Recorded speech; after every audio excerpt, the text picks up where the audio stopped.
My dad didn't just miss a birthday or a school ceremony, he missed my wedding. The one day I begged him to show up. The one day his absence echoed louder than the vows I spoke. I remember standing at the end of the aisle, my bouquet trembling, staring at the empty chair where he should have been. No text, no excuse, just silence. The kind of silence you carry for years. I told myself I was done needing him. Done, hoping he'd ever choose me. But everything changed the morning my hotel chain hit a $580 million valuation and every business network flashed my name across their screens. Suddenly, my phone lit up with the message I once would have cried for. Family dinner at 7 p.m., important discussion. Funny thing is, he didn't show up for my wedding, but I showed up for that dinner, with something he never saw coming. People think a broken family is loud. Shouting, slammed doors, chaos. Mine was quiet, uncomfortably quiet. My dad, Richard Collins, never needed to raise his voice. His absence made enough noise on its own. He moved through our Seattle house like a storm cloud dressed in a tailored suit, dark, cold, impossible to read. And somehow, everything revolved around him, even when he wasn't there. My mother, Evelyn, floated after him like a ghost wearing pearls. "Honey, your father's under a lot of pressure," she'd whisper whenever he missed another recital, another award ceremony. "Be understanding." Understanding. That was the word used to excuse every wound. My older brother, Ethan, was sunshine by comparison, Dad's golden boy. Football star. Straight teeth. Perfect handshake. The son my father proudly introduced to his business partners, while I lingered behind with my notebooks and quiet dreams. Once, when I was 12, I gathered the courage to ask Dad why he never came to my events. He didn't even look up from his laptop. "Because, Hannah, I'm building a future for this family. You should be grateful." Grateful. For being invisible. I learned young that love in my house came with conditions, and I never seemed to meet them. So I did what forgotten daughters often do. I built a world inside my own head, one where I would someday earn a place in his line of sight. I just didn't know that to finally be seen, I'd have to become someone entirely different. People like to say your wedding day is the happiest day of your life. Mine started that way until it didn't. I remember standing in the bridal suite, veil pinned, lipstick perfect, hands trembling just enough to betray the calm I tried so hard to fake. Every few minutes, I checked my phone, not for texts from friends, not for last-minute vendor updates, but for one message. One simple line from Dad: "I'm on my way." It never came. 10 minutes before the ceremony, my screen lit up. My heart leaped, until I saw the sender. "Dad, can't make it. Important meeting." No apology. No explanation. Just another transaction-like message, as if skipping my wedding was equivalent to postponing a conference call. My breath caught, but I smiled for the bridesmaid's sake. I'd learned long ago how to hold pain quietly. When the doors opened and the music began, I walked down the aisle alone. Guests whispered, assuming maybe it was symbolic, some modern, empowered statement. Daniel, my husband, reached for my hands when I arrived at the altar. His eyes softened. "Hannah," he whispered, "you don't have to pretend you're okay." That was the worst part. I had been pretending for so long that I wasn't sure if I knew how to stop. After the reception, when the laughter faded and the lights dimmed, I sat beside Daniel on the hotel balcony overlooking the city. "He could have tried," I murmured. "One day," Daniel said gently. "He'll regret it." I wasn't so sure. In that moment, looking at the empty streets below, something inside me shifted. Not a clean break, more like a slow, silent unraveling. I finally understood. If my father couldn't show up for my wedding, he'd never show up for anything that didn't benefit him. What I didn't know was that he would show up, but only when I became worth $500 million. After the wedding, something hardened in me. Not bitterness, but resolve. If Dad's absence taught me anything, it's that waiting for approval is a slow form of self-destruction. So, I stopped waiting. I dove headfirst into the only thing that ever made sense to me: hospitality. Not the dusty old motels Dad glorified, but modern, intentional spaces. Places where people actually felt seen. My first property was a disaster. A past its prime lodge outside Portland, with mold under the wallpaper and carpets that smelled like rain-soaked socks. But it was mine. The bank manager looked at me like I was insane when I signed the papers. "You're sure about this?" he asked. A polite way of saying, "You're too young, too inexperienced, Too female. I simply nodded. I'm sure. What I didn't tell him was that failure wasn't an option. Not when every part of me needed to prove I wasn't the fragile, emotional daughter my father dismissed. So I scrubbed floors at midnight, wrote marketing plans at dawn, hired staff only when I could afford them, which wasn't often. Some nights I slept behind the front desk on a blanket because going home felt like admitting defeat. During one brutal winter storm, when the power went out across the whole property, I spent 4 hours in the freezing dark guiding guests with a flashlight and apologizing for things I had no control over. I cried exactly once, quietly, in the boiler room, before wiping my face and getting back to work. By year 3, that old lodge had a waiting list every weekend. By year 5, I expanded to 2 more locations. Intimate, minimalist, eco-focused retreats that travelers raved about online. Investors called. Interviewers requested features. Competitors tried to replicate my model. But my father? Not a word. Not a text.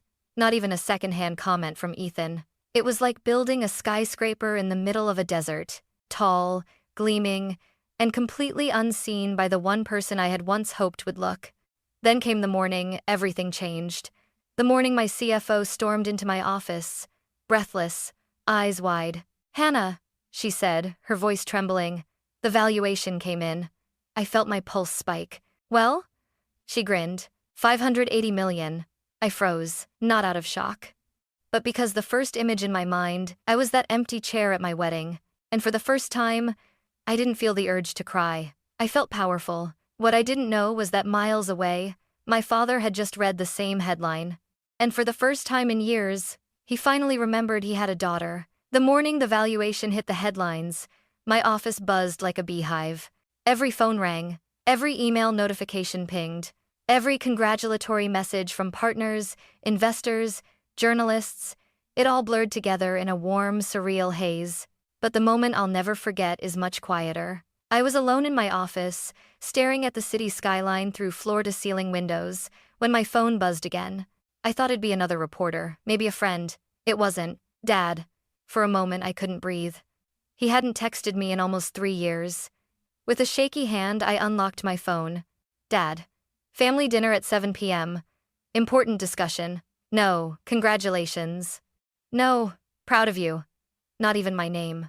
It read like a command, like I had been summoned to a board meeting. I stared at the screen so long my eyes blurred. Daniel walked in with 2 coffees and paused when he saw my face. "What happened?"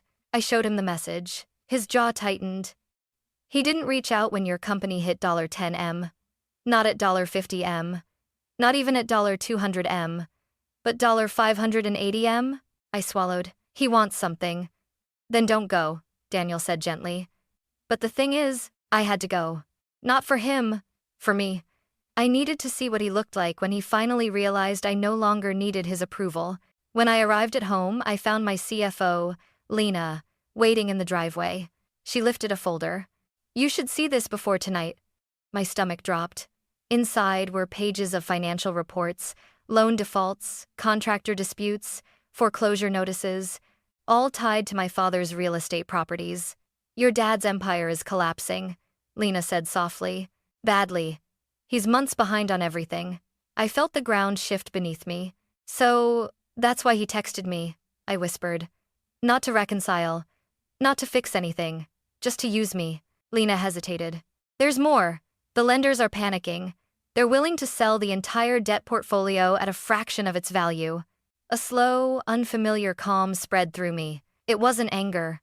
It was clarity. "Buy it," I said. Lena blinked. "All of it?" "Yes," I said. "Every last dollar he owes." Because if my father wanted a family meeting, he was about to meet a very different version of his daughter. Lena didn't flinch when I told her to buy the entire debt portfolio. That's why she was my CFO. She didn't question my sanity until after the job was already done.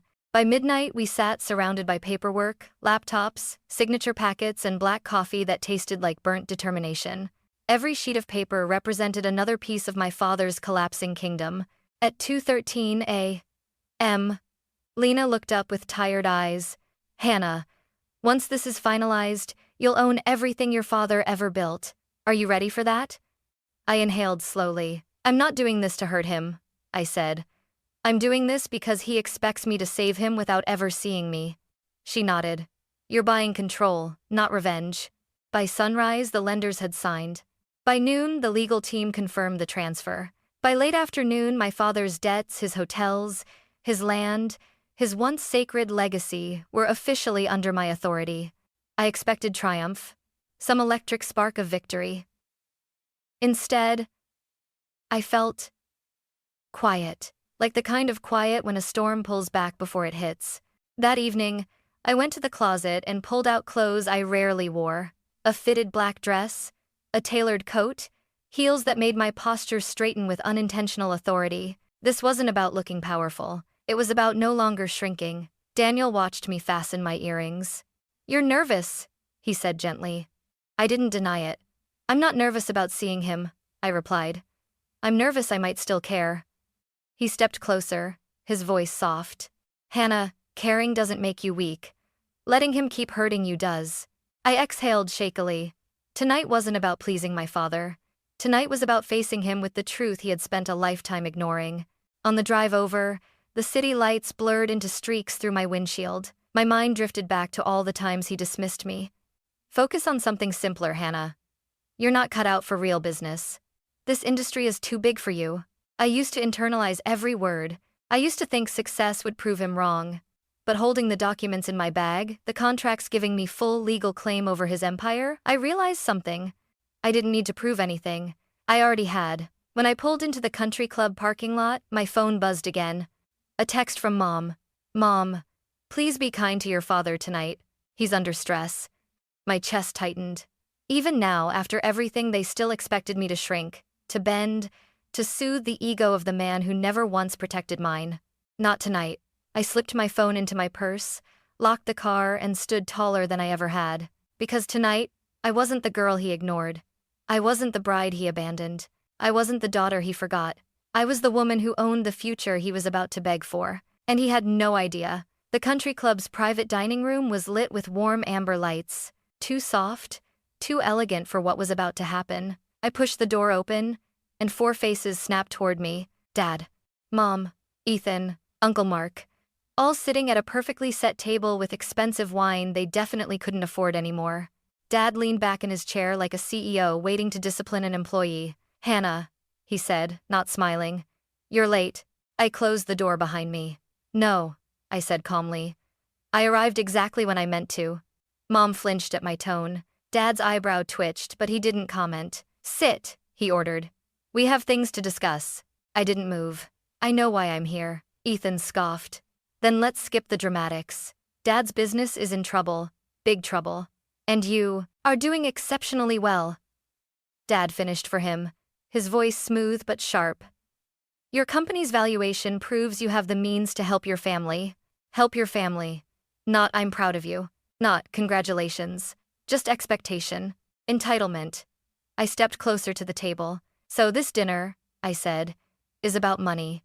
Mom clasped her hands. Hannah, sweetheart, your father is failing, I interrupted. Financially, operationally, completely. Dad's expression darkened. We hit a rough patch, that's all. With your support, we can stabilize the properties until… You mean the properties you haven't paid contractors on for months? I asked. The loans you defaulted on? The ones already scheduled for liquidation? Ethan's eyes widened. Dad stiffened. Uncle Mark cleared his throat nervously. Dad hissed. How do you know about that? I placed my bag on an empty chair and pulled out the thick folder Lena prepared. Because, I said, sliding it across the table, I now own every dollar of your debt.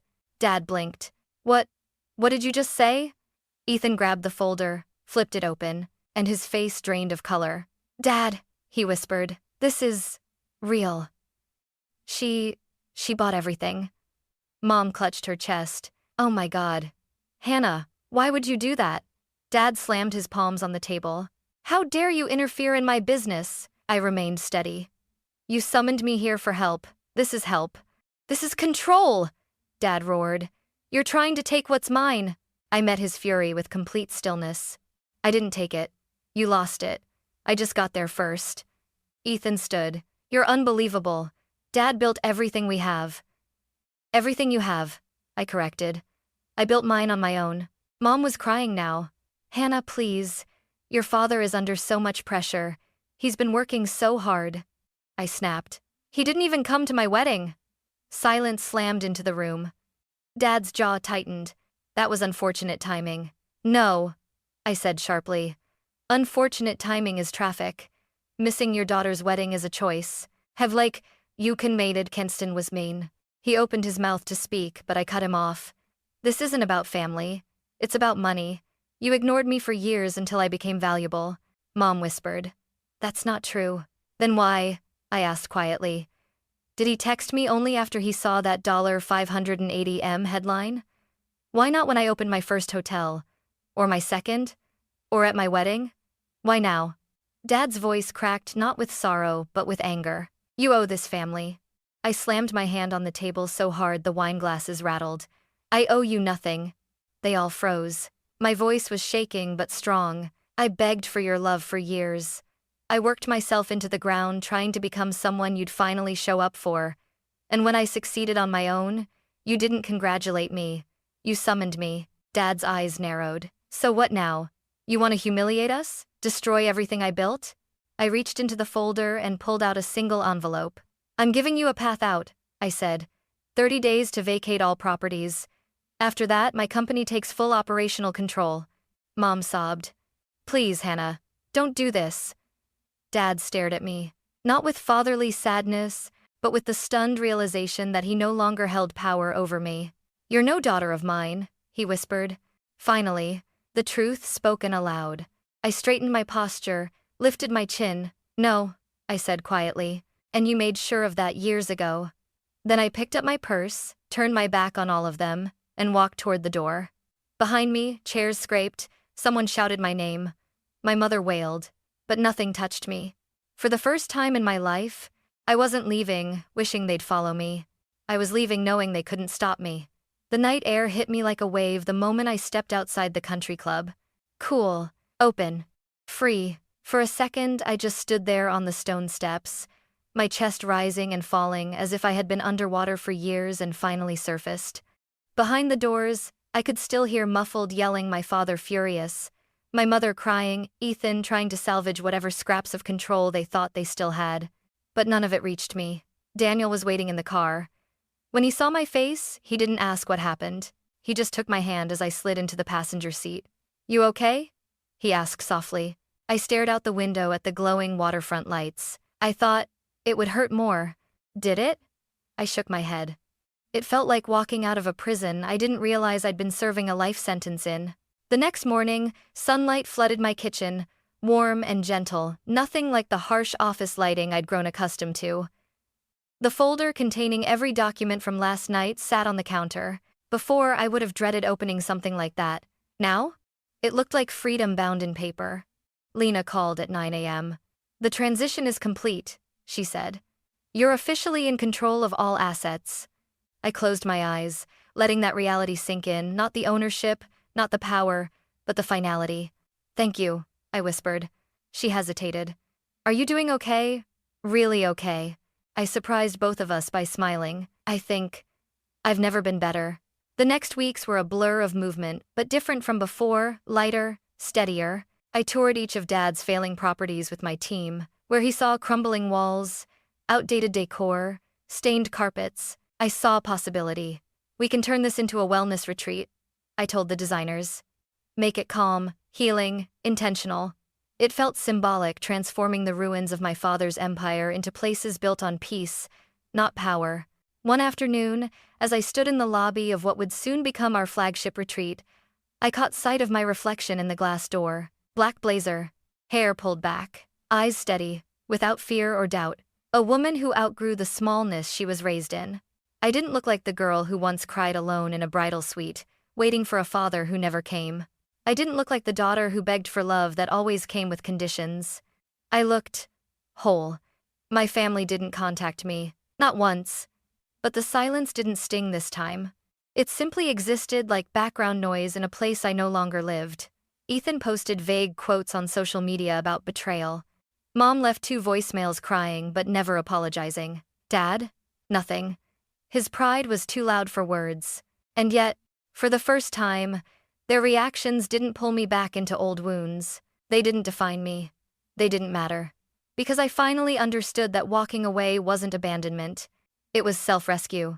It was giving myself what my father never gave me. Permission to choose a life not shaped by his absence, but by my presence. People assume that success heals every wound, that once your name appears on headlines beside a number like $580 million, all the emptiness disappears. But that's not how healing works. That's not how love works either. The truth is, nothing changed the day my company hit that valuation. Not really. What changed was the moment I walked out of that country club, leaving behind the voices that had shaped my childhood, the expectations that had crushed my confidence, the silence that had followed me into adulthood like a shadow. For the first time, I didn't walk away wishing things had been different. I walked away accepting that they weren't. And that acceptance felt liberating. A few weeks later, I visited one of the newly renovated properties. Soft music played in the lobby, sunlight filtered through warm oak paneling. Guests laughed quietly over tea. It felt peaceful, like a place built for someone who had spent too many years holding her breath. My breath. Daniel joined me by the window, slipping his hand into mine. "Looks like a fresh start," he said. I nodded, watching the wind sway the trees outside. "It is," I whispered. "Not for the business for me?" Because I finally understood something I had chased my entire life without realizing. Love that has to be earned is not love. Family that only appears when you're useful is not family. And approval that comes with conditions is not approval at all. I didn't need to fix my father. I didn't need to win him. I didn't need him to see me. I needed to see myself. So, if you ask me what the real turning point was, it wasn't the valuation. It wasn't the debt acquisition. It wasn't even the dinner showdown. It was the moment I realized I wasn't broken for wanting a father who could never be one. I was human. And the moment I chose myself over the people who kept choosing my usefulness, I didn't lose a family. I reclaimed my life. And that was worth more than $580 million.